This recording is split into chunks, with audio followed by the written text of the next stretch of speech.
Jaelea Skehan is an internationally respected leader in the prevention of mental illness and the prevention of suicide.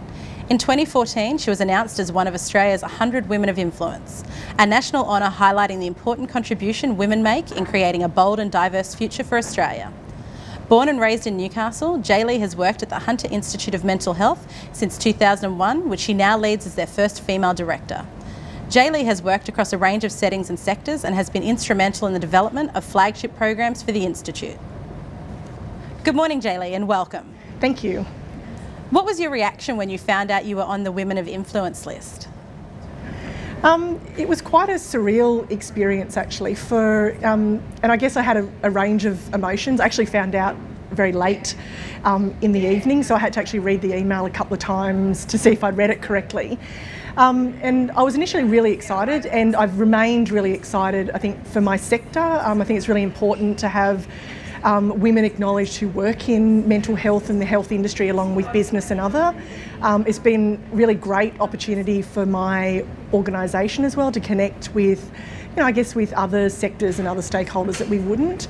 I'd also say I kind of felt quite humbled and a bit uncomfortable as well, which I often reflect and wonder if that's a female trait or whether it's a general human trait that we're not good at taking personal acknowledgement. And so I've kind of had a whole range of emotions, and so while I was really pleased and thrilled, it also made me kind of face what personal recognition means as opposed to organisational recognition, which we're more comfortable with. So just a moment ago you were talking about the industry. If there was one thing you could change about your industry, what would it be? There's a range of things I'd change about mental health.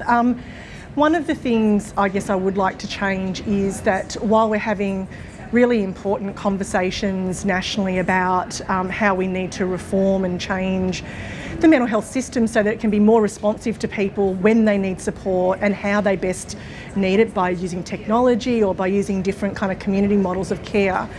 Sometimes what we miss in that big conversation is about having a vision for the future, and that vision for the future needs to include us having less people develop mental illness in the first place and less people live with the impact of mental illness. And so what I'd like to see is, while we're having conversations about treatment and support, that we also need to be talking about how are we going to map out a path that means that we can actually start reducing the risk factors associated with mental illness, that we can build resilience and skills from the earliest ages in the early years through to older age and adult lives, so that people can live healthy and happy lives that they want to live. And so I guess shifting the focus, getting all of us on board, making sure that we partner with a whole range of sectors.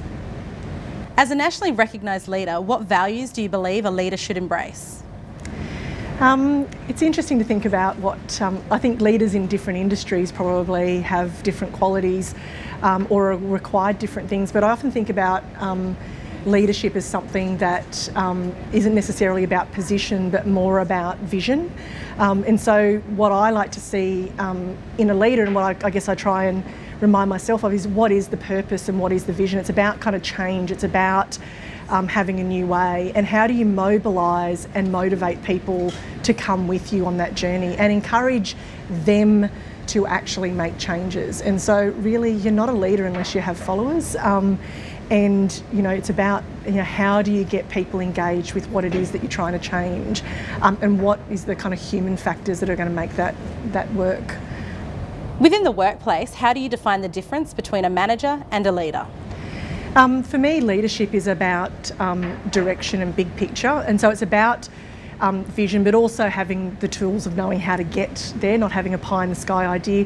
Management's about kind of the processes to make that happen. It's about how you dedicate your resources and your people to a particular task and the kind of steps towards that. So if I'm kind of to reflect, I think leadership can actually come not necessarily from the top, but can come from anywhere within an organisation, that people can actually show leadership for particular areas, whereas management is something that comes with a position and a level of responsibility. It's about how do you get it done. Thank you so much for your time today, Jaelea. You're welcome. You can find Jaelea online at www.himh.org.au, Facebook, Twitter and LinkedIn.